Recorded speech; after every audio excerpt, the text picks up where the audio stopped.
Welcome to the Maple Minds podcast. I am Christie, that's Rob and Polly, and we're just three people from BC who like to yap about politics. We mix it up between BC politics, Canadian politics, international politics. Today, we've got all three on the menu. Let's just jump into it with some of the biggest. I can't even say what the biggest news story is today because there are so many competing for our attention. But let's start with the Nobel reaction. I was just saying before we went live that I'm such a nerd that the very first thing I did before I made a coffee, before I brushed my teeth, before I did anything is I checked the internet to see who had won the Nobel. I was happy. I was happy. What do you think about the reaction? I think it's anything but Trump. He can't do what he's been doing and expect it. Oh, we're gonna take over Greenland. Oh, we're gonna make Canada the 51st state. Oh, we're gonna just bomb traffickers in the middle of the ocean just because we can and kill them. And then come on. If I they mean, were it's just traffickers. who even We can knows? bomb Venezuelan boats. And actually, the somebody from Colombia, it was either a minister or the president maybe had said we have reason to believe that maybe that was a Colombian boat with Colombian citizens, but I'm not sure the validity of that. But I think the point is without the states proving why they targeted them just by saying it. Like they say a lot of things. They say people are eating cats and dogs. They said that Garcia's MS-13 Photoshop was a real tattoo. They say a lot of things that aren't true. Why would we believe them when they're talking about taking people's lives? Yeah, they're rounding up US citizens and detaining them for no reason. Some of the stuff that I've been seeing is horrific. Real live people like videoing this stuff, parents going to schools to pick up their kids, and then them getting detained and taken down in front of the schools when they're there to pick up their kid. Like it's insane stuff where you're like, is this really happening in the United States of America? And then you have Donald Trump petitioning for the Nobel Peace Prize. What? Well, You're literally just tearing apart families who have lived in the United States for years for no reason, just because. you Oh, but I have want a people Nobel Peace in your Prize. administration testifying that habeas corpus means that the definition of habeas corpus is that Donald Trump, the president of the United States, gets to decide what happens. And that isn't true. She said it with a straight face, too. And then when they explained to her what habeas corpus actually is, and explained to her that it's one of the only things that separates a free democracy from a place like North Korea. She's, yeah, I support that, but Donald Trump gets the final say. No, that's not how your constitution is written. Trump and all of his cheerleaders and his puppets who just say stuff to make him look good felt like the Nobel Peace Prize went to the person with the best campaign, like it's a political election or something. And it isn't. It's, I saw the guy from Nobel talking about how many letters and how many phone calls and how many recommendations of people that they want to see. And he says, we don't consider that at all. And he said, we pick people with integrity. Yeah. They also mentioned that it's a detriment to campaign for yourself. Really. Like it's if you're Meaningless. campaigning for yourself, we're probably just gonna say no. But here's the funny thing is so because the stuff that I was reading today, there's people already now saying Trump could be the front runner for 2026. And you're like, oh, can he never just not be the front runner ever? This doesn't make any sense. I would question those people to see the front runner because it, you know what it reminds me of? Like his whole campaign of look at what I've done that's good. And I will admit getting a ceasefire is a good action. I give him a thumbs up for that one action. I don't believe that one action or the other good actions that he has done. I don't believe that it's a balance thing. I did those good things. So the rounding up of all the people with brown skin and Spanish accents, putting them into vans to never be seen again, that part doesn't count. The part where I'm ignoring the Constitution, where I'm ignoring court orders, that part doesn't count because look what I did over here. And it reminded me of when I made the video about the residential school denialism support from John Rustad, when he didn't show support to those in the provincial legislature, but then he showed support to Aaron Gunn. And he and Aaron Gunn both said, Aaron said all these things that were bad too. He acknowledged all the bad stuff. Great, good for Aaron. It doesn't erase all of the harmful shit stuff. Ah, I made it Yeah, 8 minutes. No, you didn't. Not You even. get It my says point. 5 minutes. It says 5 minutes, Christie. You had to call me out, eh? You had to call me. I knew it too. As soon as I said 8, I knew that was a mistake, and I I was was just like, going to roll come with on. it, but not you. I'm like, it hasn't been 8 minutes. Huh? So do you think? So here's the funny part is. So the other thing for the ceasefire in between Israel and Hamas, Trump's going over there and they're praising him for the ceasefire. I find it funny because what's actually on the table is what's been on the table for a couple of years now. And now they're signing it. And I go, that wasn't Trump that brokered that deal. What they're signing has been around for 2 years now. They're just now doing it. And a lot of people realize there's still an amounting pressure that's happening, especially against Netanyahu. He should be tried in the International Court of Justice. But people are saying that it was already there. The deal was there and it had nothing to do with Trump. I think we could argue that his influence perhaps nudged it, and I would never give him sole credit ever. And he is giving credit to, do you say Qatar or Qatar? I'm not sure how to pronounce that country. I think it's Qatar, but he's okay because they helped with this Gaza thing. That's why they get to build the airfield in Idaho. Do you want to talk about that right now? Are we done with the Nobel react? We could move on to their next, but is there anything else we want to say about the Nobel reaction? I'm good with what I don't think regular people are surprised. I think that they're going to act surprised. I don't think anybody on Trump's team is genuinely surprised. I don't think that Trump is genuinely surprised. I don't think anybody is actually. I think that the theater around this is going to push just because it's all fucking marketing. It's all marketing. I'm so sorry. What It's all just look at what I'm saying. And I'm saying I'm the peace guy. And don't ask me where the people in the vans end up. Have integrity. Yes, that have integrity. Thank you. And there was another word they used too. It escapes me right now, but there was another word that really called him out.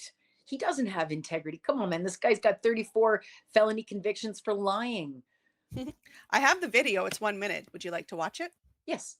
US President Donald Trump has repeatedly said he deserves the Nobel Peace Prize and he'd like to have it. He even said that it would be an insult to the United States if he doesn't get it.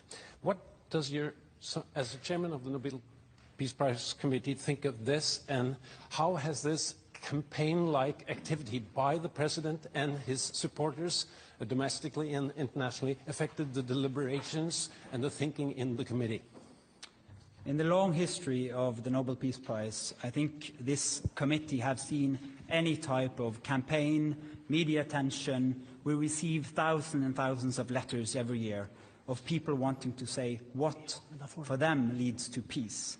This committee sits in a room filled with the portraits of all laureates, and that room is filled with both courage and integrity.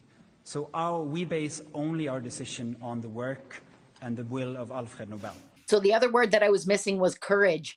100%. So what happened this morning on social media was that all the Trump cheerleaders came out swinging about this Nobel Prize, right? About how he deserved it. And then a lot of them turned on him because then the announcement came out. Pete Hegseth said Qatar is going to build an Air Force base in Idaho and it's going to train Qatari pilots how to fly fighter jets in Idaho. And a lot of anti-Muslim language came out in the posts from the Trump cheerleaders, just condemning Trump and really not happy with the decision. Give me your thoughts on it. I think it's interesting because I obviously there's Air Force bases throughout Europe, American Air Force bases, and usually they're there for strategic reasons. Right. That's really why you build Air Force bases or you allow Air Force bases in other countries. And my only concern is why? Like what is the real reason behind it? And as a Canadian, the fact that it's in Idaho, just right across the border, I don't know. It just seems a little odd to me. It feels uncomfortable to me. I wish Idaho was further, if I'm honest. When you talk about how there's other Air Force bases in Europe, Europe also has Air Force bases in the United States. I'm not aware of another Middle Eastern country that has one in the States, but it isn't uncommon for the United States to have Air Force bases for other countries. I think that the jet gift from the same country, come on, It's a jet. And I believe the family is also putting a golf course there or something. They're getting personally wealthier off of this. Understand what the American president and his family are getting out of it. I just fear what the Qataris are getting out of it. Yeah, and who knows? It is just a perfectly legitimate training facility that will benefit everybody. Or it could be something different. Assume positive intent. Yeah, I mean, who knows? There's so much weird sideways, never thought that we would see this in our lifetimes stuff going on. I think it's very hard to assume positive intent these days, but it is a possibility. I think it's hard to assume positive intent when it has anything to do with the Trump regime. That's really what it comes down to. Anyone else, yeah, it might be easier to assume positive intent, but not with Trump. There's always something.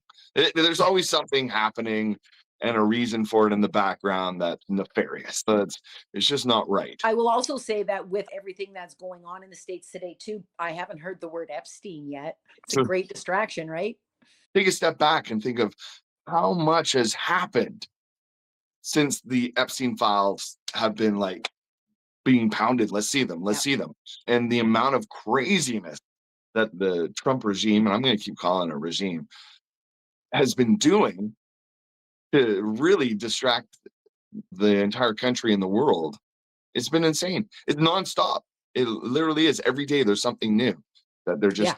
And that, I think that would be happening anyways. I think if they weren't trying to cover up the Epstein files, which I do 100% believe they are covering up, I think even if they weren't doing that, their desire to slip into fascism and to make Trump the authoritarian dictator, I think they would have been throwing that much propaganda out anyways. I think that distracting from the Epstein is a positive that comes from that, but I think that action would be happening anyways because of the kind of he doesn't want to do the takeover, getting rid of courts and Congress and just being the king. He doesn't want to do that because of Epstein stuff, unless, and I did consider, I think a lot of people, and you can call me a conspiracy theorist if you want to, but I think a lot of people assume that they want to cover up what happened with Epstein because of the action against girls.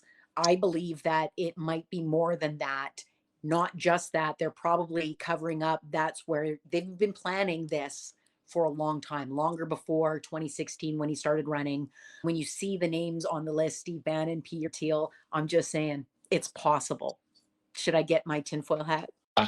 I think there's a lot more things out there where you need a tinfoil hat, and that one is definitely not one of them. But it could be why there is, if this was, it's still bad for those men to have that reputation and everything. It's worse if you can prove a treasonous intent. You know what I mean? Yeah. Wow. You look at who was that pastor, Donald Trump's spiritual advisor, Yes. dude His that name's, just yeah, he just got Morris.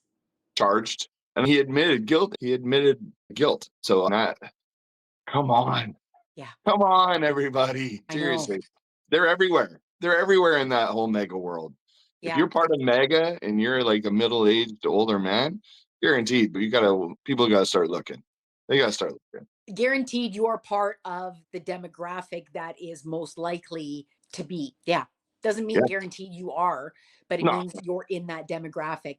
There are more people from that demographic than there aren't.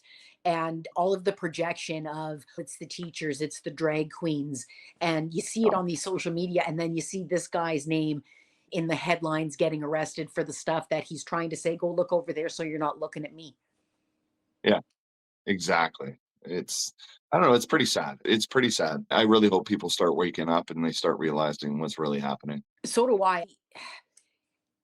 Something concerned me in a different way when I was scrolling the reactions of the Qatar thing, or Qatar, and Laura Loomer said, and I don't believe she was the only one, but she's a strong Trump supporter. She was like, no, Trump has no authority. He shouldn't have done this. I'm going to show my lack of support by not voting in 2026. And that kind of concerned me because if I think from my couch in Canada, if you think you're going to have elections next year and you're as close to this as somebody like Laura Loomer and you're just like, oh no, I'm not going to vote. You're not going to have an election. You're not going to have a choice not to vote. I can't believe that isn't being recognized more. I think it should be, honestly. Yeah. You think of just the games that they're already playing right now. All these games of shutting the government down, doing it, it's just another stepping stone. You think of where we've come so far just in 2025 alone. By the time 2026 rolls around, what does that See? nation look like? And it's going to have less protections on it because 2025 has been largely dismantling protections, Yeah. firing the people who would be in a position to protect and weaponizing other people who are supposed to protect you. If it isn't stopped, it does get worse. Americans are naive to think they're not even going to see midterms. I was really optimistic for a big change in the midterms. I think these guys know that they don't have a chance. If you look at a lot of special elections that are happening all over the country, a lot of Republican seats that have been red for a very long time are flipping. I think that they can see the writing on the wall and they're like, nope, we're not going to take that chance. I also think that this is reflected in how we see their secretaries testified. They don't care. No, nobody cared that Christie Nome, Secretary of Homeland Defense, didn't know what habeas corpus is. Nobody cared that the Attorney General purposely did not answer a single question. Instead, she read one of two quotes that were written on her files. And the other thing that was written on her files was different insults to throw at the people who were going to question her. The way that they are able to act like this is because they aren't afraid of anybody else, of any other Democrat becoming in power down the road at all. Otherwise, they would be more careful. Do you disagree? No, I think that is, we should have seen these signs when all hell breaks. Yeah, we should have seen these signs back in 2025. That's one of the signs where they're acting with impunity. Like they're literally doing whatever they want and they're not afraid. They're not afraid of anyone or anything. And for me, that feels they know something we all don't know. They've got this feeling of protection. And if you think about it, in 2026, the elections happen and the House flips, all of that. They're in trouble. They're in some serious trouble, Oh, yeah. but they're not worried. And No, they're still pushing ahead with what they're doing. So for me, there's your sign. There's something going on. Something is absolutely. happening and they have zero Zero fear. concern. Yeah, Yeah. 100%. I remember something that happened once Trump won the election, like within the hour of Trump winning. I remember a lot of his cheerleaders on social media saying, okay, that's it. Like, you can't undo now. It's the ball is in motion. And I don't remember any of the exact quotes, but the overall feeling that I was getting from all of their posts was, okay, so the election win set something in motion that is not going to be able to be reversed. And they were all super calm, confident, not cocky, just okay, now that was our only obstacle. That was the only door that we had to unlock. The rest is gravy. And that concerned me. Yeah, there was a plan. They had a plan, Yes. and it's an extensive plan, and this is just the beginning. So it should I be, think should have been more reactive. I think when we talk about we should have seen this coming, we should have sounded the alarms as loud as possible in 2016 when we first started to hear him say fake news. It was exactly what the other guy did, like literally Lugenpresse, fake news. Do you know what else happened in 2016 besides Trump winning the election? I don't know if you know this. Mein Kampf started to be, did we talk about this already? About how nope. it started to be published again for the first time in 70 years. So what Mm, happens with publishing copyright is that copyright is bound for 70 years until after 70 years after the author's death.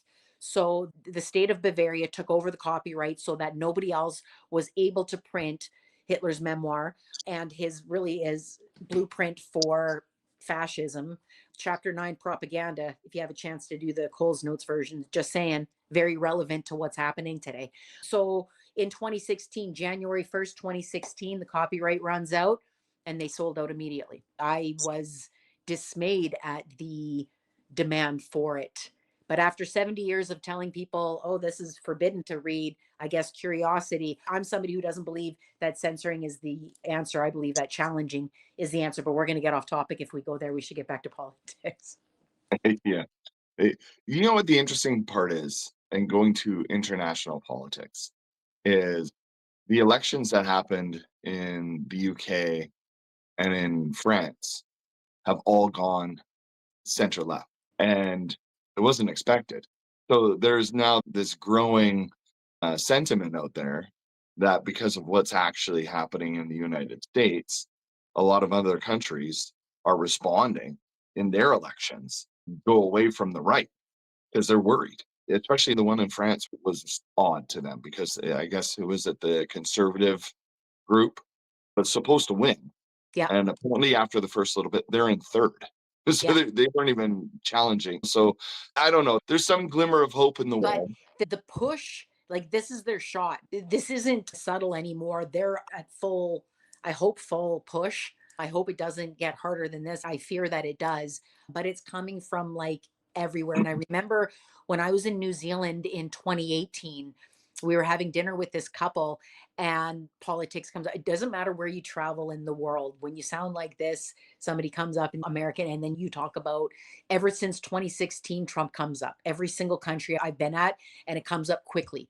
I remember the guy got really serious and he goes, do you guys get what's going on? Because it feels like you guys don't get what's going on. And that's really scary from our little corner of the world. We can see exactly where this guy is headed. And it is very concerning that North America doesn't seem to notice. And Yeah. it's happening in his country too. And it's happening in Australia and it's happening in UK. I remember asking somebody from the UK once, you don't really think Brexit is going to happen? That would be so bad for your economy. How can your country make such a bad economic decision? And the answer I got was, my country's racist. They're totally going to vote for that because their hatred of immigrants is stronger than their desire for a good economy. Sad. Yeah. Yeah. I think the other thing that is scary, and it's something that we can actually see already, is everything that Trump has done pushes the boundaries further and further Yes. to a point where a lot of people now, when you look back, you go, he crossed the line a long time ago. Oh, yeah. And the problem is, there's a lot of people that don't even know where that line started in the first place because there's a lot of stuff that has become commonplace. It's just normal. It's a new normal and they keep pushing that line further and further, and you have to wonder, that's just part of the plan, I'm sure, Oh, yeah. but that line that keeps getting pushed and that new normal one day is going to be unrecognizable to what it used to be. Yep, I totally And agree. And I think that the reason that they keep pushing, I think this is evidenced in the Comey and James indictments. They know that they have no cases. They know, but they're trying anyways with this insurance lawyer who's never prosecuted a case in her entire life. They can't find any prosecutors, but they're going to keep doing this. They're going to keep finding people to indict his enemies. They're going to keep pushing. They're going to keep fighting fights, even if they don't have a chance of winning, to make it the new normal. I said this when Elon did his victory speech and he threw up that Roman salute, which wasn't a Roman salute. We all know what that was. And you're going to see more of it. What happened, the reaction to that, and it's happened since, I believe Steve Bannon did it on his show. And then the reaction is the same. They find any picture that they can of anybody else with their arm in that position and they flood the internet with those images to make it more common, to make it more normal. So then the next time, so that people get fatigued from fighting it. I said the minute I joined TikTok and started making political TikToks in February of 2022, I said this fight is going to take stamina. That's their biggest tool. They have stamina. They don't get tired. They don't care that people insult them and shut them down and that they lose. They don't care. They just keep pushing and pushing. And if we don't have stamina, we risk fatigue, letting them take more inches. you know what's interesting when you say that is just the other day, I saw a video clip on TikTok in regards to someone. It basically said, now I understand why my grandfather liked hockey. And I was trying to figure it out. It was just this referee that was going around with his arm up. And then I looked and the arm was on an angle. And I was like, are they really saying this? Yeah. And it is true. You're starting to see that stuff online more and more. And you think, like, how did someone even come up with that? Now I know So why, really. It all has to do with the propaganda. When I talked about Mein Kampf chapter 9, it talks about how the human memory is very short. And if you keep throwing new stuff at them, they're not going to remember to check. And I brought this point up before with all of the messaging that was around the vaccines. You don't have a chance to check if it actually makes you magnetic, because now you're worried that it's going to change your DNA. You don't even have a chance to check about the DNA because, well, now it gives you hepatitis. You don't have a chance to check that because now we're talking about 5G. Do you know what I mean? It's a fire hose of misinformation and you can't keep up. And that's intentional. And now we're not just seeing it with just conspiracies around one thing. We're seeing it with everything that's happening. He's throwing so much stuff. You don't have a chance to fight everything that's going on so that they can keep advancing. So you mean like circumcision is the reason for autism now? Oh my, here's the thing. All right, you want to talk conspiracies? When we first started, Oh no, it's not a conspiracy, no, Christie. I No, want they to came out and I they want to said it. bring up one. It's real, right? Isn't it? Listen, Tylenol and I want to circumcision. bring up a conspiracy. When I first started talking to people about the vaccine conspiracies, a lot of people told me this is a plan from the government to depopulate us. There's too many of us to feed. The government wants to depopulate us. So they made a vaccine that, I think I already brought this up the last show, that we all survived. And now they've got the guy who's saying that heroin made me a better student in charge of telling people that don't take any of these vaccines, don't circumcise. Do you know what I mean? They've got the worst possible guy giving medical advice to over 300 million people. Do you know While they who thought the that other things were going to depopulate us, when this is just so much more likely. Hey Christie, do you know what's interesting? Do you know another regime that was against circumcision? Is it a coincidence? Isn't that odd? The It's pretty Playbook, interesting. man. And here's I the don't know thing. if that's the I'll just, playbook, but it is kind of, it's just but it funny. A is. funny coincidence. Even going after the trans community is part of the playbook. It was one of the first things that he did. Our podcast people are not going to know what you did there with your finger. Oh, I made a reference to a leader in Germany in the 30s and 40s. That's it. There you go. I think we're on a good path here with talking about the playbook that America's using. We see a lot of cheerleaders for the American style, not just in the internet, but in our parliament. We see it in BC when we saw Tara Armstrong bring up the and the way that she pronounced Antifa is like nails on a chalkboard for me. The pedantic tone, Antifa. It was, and just say it. It's easy. The mocking tone, the immature. It's not a style I appreciate in our parliament. I wish that they would show a bit more decorum and professionalism. But I think that we have a problem with MAGA rot in our parliaments, both provincially and federally. What I still don't understand is how do these people not understand what Antifa is? Like, how do you not know what it is? It's not an organization. There's no leader. There's no hierarchy. It's an ideology. And it is based on an Being against anti-fascist movement. fascism. That's what it is. It's just based on an anti-fascist movement. And anyone who's sitting there attacking Antifa, you have to ask them the question, do you believe in fascism?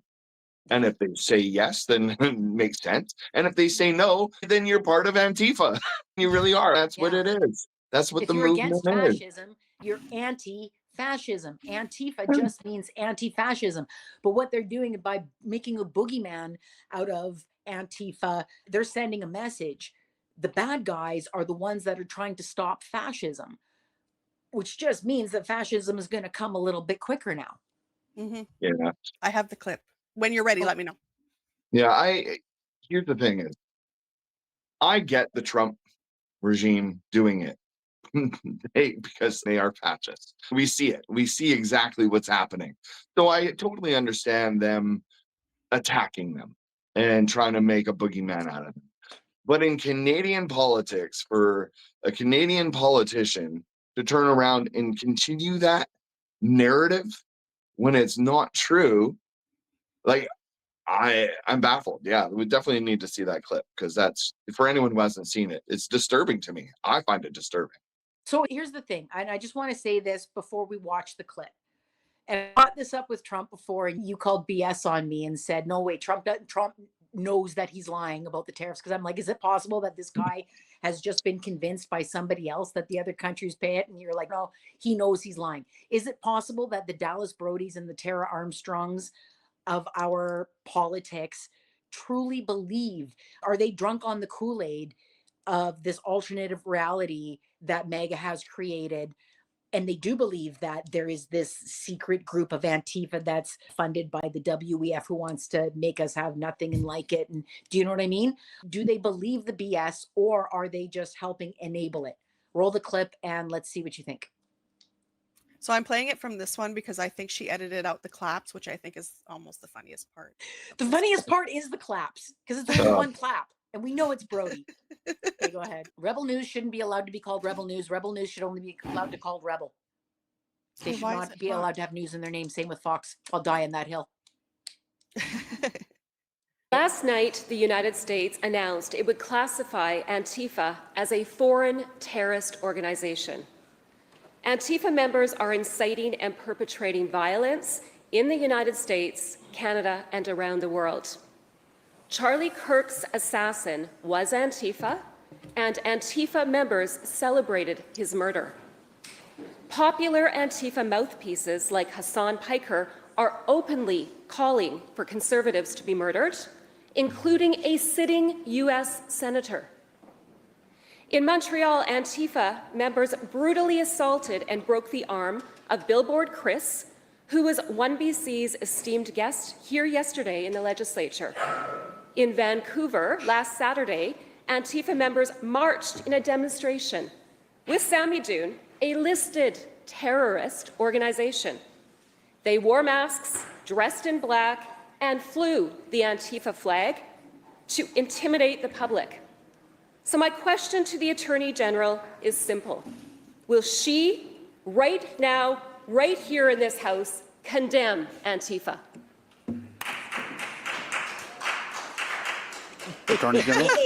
Thank you, Mr. Speaker. I'll just start by saying that we're a government that's focused on bringing people together and not dividing them, and is focused on addressing the real issues that British Columbians are facing today. I want to talk about our steps that we've taken on terrorist organizations because of the Premier's leadership, that the Bishnoi gang was classified as a terrorist organization.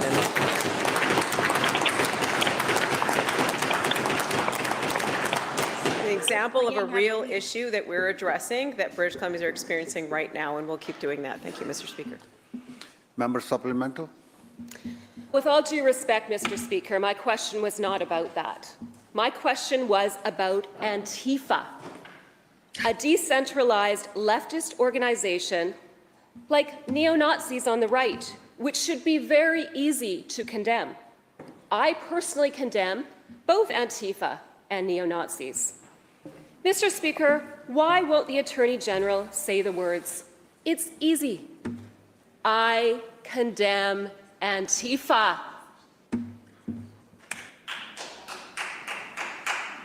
Thank you, Mr. Speaker. We condemn all forms of political violence. In fact, there were recent incidents of members of this House where they've experienced what we think is really unnecessary and unfortunate incidents of violence against their offices and threatening their people. These are the real issues that we're focusing on, that British Columbians are facing right now. And as I mentioned, the Bishnoi gang, another real issue that we're focused on today. This type of Trump-style politics that's coming to this House that isn't addressing the real issues that British Columbians are facing is really unnecessary and unwelcome. Can I ask, have you seen a clip of Billboard Chris in the legislature?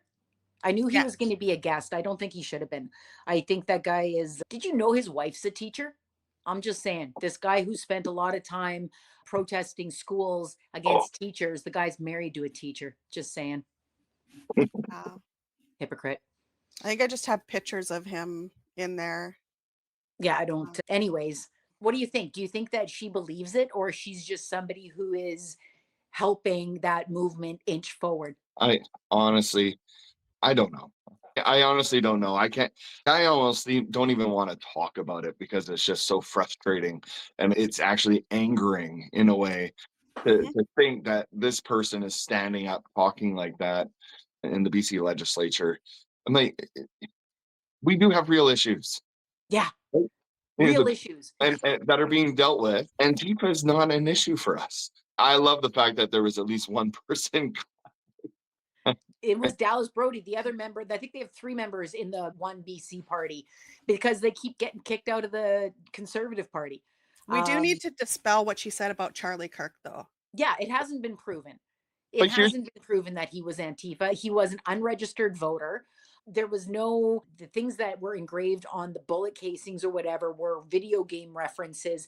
Yeah, there was anti-fascist songs, but he wasn't part of an organization. He wasn't part of a group. He wasn't a member of anything. so my question is, you have what, Jimmy Kimmel gets destroyed because he basically said MAGA's hoping that guy's not MAGA. Yet she's now coming out basically saying that this person is part of Antifa. Where's the accountability for her for putting this out in the world? Hold her accountable because they're not pointing to the enemy. At the end of the day, she's essentially saying he was Antifa. It wasn't even beating around the bush saying, Antifa's pretending it's not that. She literally came out and said that he was Antifa and Antifa was celebrating. Come on. Where's the accountability? I think there are people who truly do believe in this boogeyman secret group of militant, masked, flag carrying Antifa members that are evil or whatever. But I think that the reason that boogeyman is being put out there is to get the message that Antifa is bad, being anti-fascist is bad, in order to have less people stand up against fascism. Because there's not the amount of people who are standing up to it at a time where everybody should be standing up to it is alarmingly low. Yeah, but yet people wearing masks and abducting people and taking them off to who knows where, that's perfectly acceptable. It's okay because the government says it's okay. Why do you think that's okay? How can you accept that? They broke the law. Like, it's the worst possible thing in the whole world that you snuck into a country and you started working and paying taxes there. Yeah. Like, that's the worst thing. You've been in the country doing that for the past 10 to 20 years, and then all of a sudden you're a problem. Sorry. You know what makes me laugh too is something my husband brought up the other day about how they're threatening to send ICE to the Super Bowl because Bad Bunny is performing and we're gonna round everybody up. The people that they've been rounding up are who? What kind of jobs are they in? And can they afford Super Bowl tickets? Do you know how much it costs to go to the Super Bowl? You're looking at $2,500 for the cheapest seat. Do you think the dishwashers and the farm workers are going to the Super Bowl? They're not going to the Super Bowl. Like, the people that are being targeted to be rounded up cannot afford Super Bowl tickets. But now, Turning Point, Charlie Kirk's wife's gig now, they're announcing an all-American show, just English, no Spanish, and all-American, an alternative so that they can try to maybe draw away some of the audience. There is absolutely no way. You know what I thought about the minute I heard that Turning Point was going to have a competing show to compete with Bad Bunny's show at the Super Bowl? I heard the squeaky wheels of that tank at the Trump parade. It's going to be crickets, man. I'm telling you, you're going to have some Trump cheerleaders.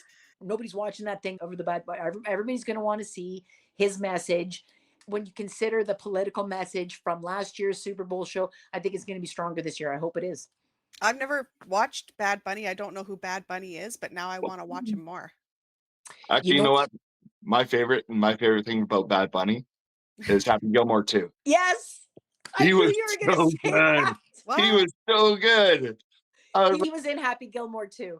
Now I got to go watch it. He played his caddy. He was so good. He was good. I'm not familiar with his music. I'm only familiar with him because I'm on the internet a lot. I know he's anti-ICE. I know that he put a message on Saturday Night Live in Spanish, which I think is cool. I know that he said to everybody, if you didn't understand what I said now, you got 4 months to learn. I thought that was cute. I understand why they don't want him to be popular. I think the most ridiculous argument, though, I saw Tommy Lauren say, he's not even American. He's Puerto Rican. That's embarrassing. Oh yeah, and then somebody said honey. Somebody said that he wasn't even American. That was funny. Yeah. And for anybody who doesn't understand the Puerto Rico connection, Puerto Ricans are American citizens. They just can't vote because Puerto Rico isn't a state, it's a territory. So only people who live in states can vote. If a Puerto Rican lived in a state, they can vote. It's just that Puerto Rico can't vote because they're a territory. So let's talk about another MAGA Canadian in our last 10 minutes, Mrs. Danielle Smith. Nobody gets more MAGA than Danny. I don't even like talking about her. I know, I but really don't. Just who else I think doesn't like talking about her is David Eby. This man he's a career lawyer too. He's used to keeping his manner about him, and he composure. is so annoyed at her. His pressers about her, he is not able to hide how annoyed he is with her. She's being less than truthful. I was going to say something else and I caught myself, but she's being less Hey, than truthful. congratulations. Thank you. She's presenting this as an actual feasible project. It's only feasible if you can come up with the tens of billions of dollars, unless you're trying to say it's a project because the government should give Alberta tens of billions of dollars. Here's the thing, it's not a project. It's a thought. Yes. It's an idea. It's just an idea that's being thrown out there. And in my mind, it's an idea that's being thrown out there to stir the pot. It's not even a realistic thing. It's just something that she wants to do to just poke the bear and see what comes of it. Or I guess poke the hornet's nest and see what comes out. Look at these people. They're all against the pipelines. They're against this. They're against our economy. They're against Alberta. They don't look at the rest of Canada. Alberta should be separate. Look, see, because nobody wants to do what we want to do. Yeah. And it's aggravating. It really is. Keep pandering to your base. Go for it. When is their next provincial election? Come on. I was going to look it up actually. Honestly, there's so many times where I'm watching a clip of that woman talk and I have to hit pause. I do. That's how annoyed I get with her. I have to stop myself, Pierre too, and I'm just like I have to kind of swallow it. When we talked before about what the Americans are doing, pushing forward, pushing and pushing, and taking up more inches and taking up more space and getting their policies pushed more, even when they're breaking laws, even that when they're against the rights of people, they're still moving forward. That's what she's helping with. That's what she's doing with this BS about this project that isn't a project. It isn't a plan. It is an idea. An idea is different than a plan. And she's talking about $14 million. What does $14 million get you? It gets you, somebody else was talking about, it'll get you maybe some marketing for a few weeks, but it's not near the billions that's going to cost to put this in place. She knows that. She's either implying that she can get access from taxpayers of that much money. She hasn't talked about any private interested in it. She's just saying it to stir, to kick all the hornets and to move her agenda forward. And her agenda is the MAGA one. She's on that group with Republican governors, her and Mo and all the Republican governors. Yeah, it's nothing more than just a bunch of garbage just to create controversy, to try and Trash rile up her politics. base. It is. It is. And I'm like, come on, let's just be civil and do things the right way. It's frustrating when you say doing things the right way. I take that as, when I look at the way things are going, what I disagree with is the lack of integrity, because things aren't being handled with integrity. And I don't believe you should be rewarded for that. And I think that we see too many people being rewarded for it, which just inspires other people to abandon their integrity. But I do hope that I hope had her scandals catch up with her. It's not just the teachers, where she's giving 70% per student to private and charter schools, which account for, I think it's 7% of students overall are Yeah. getting 70% of the money, which is, come on. The Yeah. healthcare thing. I hope that catches up to her and that they get a different leader. I don't know enough about Nenshi to talk about him. I just know that they would be better off without her. I strongly believe that. Oh, 100%. I still don't know how she got away with the healthcare scam. It's not over yet, but It feels like it's out of the limelight. It feels like it's been pushed far enough away, but she needs to be held accountable for that. There has to be some accountability. yeah, there's an account that I'm going to send you after this. It's called The Breakdown Alberta. That is hands down, he's on TikTok and on X, hands down the best account to find out exactly what's happening with Alberta politics, and is on the healthcare scandal, is all over it. Yeah. Best source of information, in my opinion. Also, Cole, I'll send you his account too. Nice. We should have to wrap. We got 5 minutes. Did you see my message about the Avi Lewis, the guy who's running for leader of the NDP, saying that he wants to run on the policy of offering a government-run grocery store to give Canadians an option outside of the 3 major retailers? First of all, Mr. Lewis is wrong. There's 5 major ones. There's 3 Canadians and the 2 Americans. I believe he only counted the Canadians. He forgot probably about Walmart and Costco.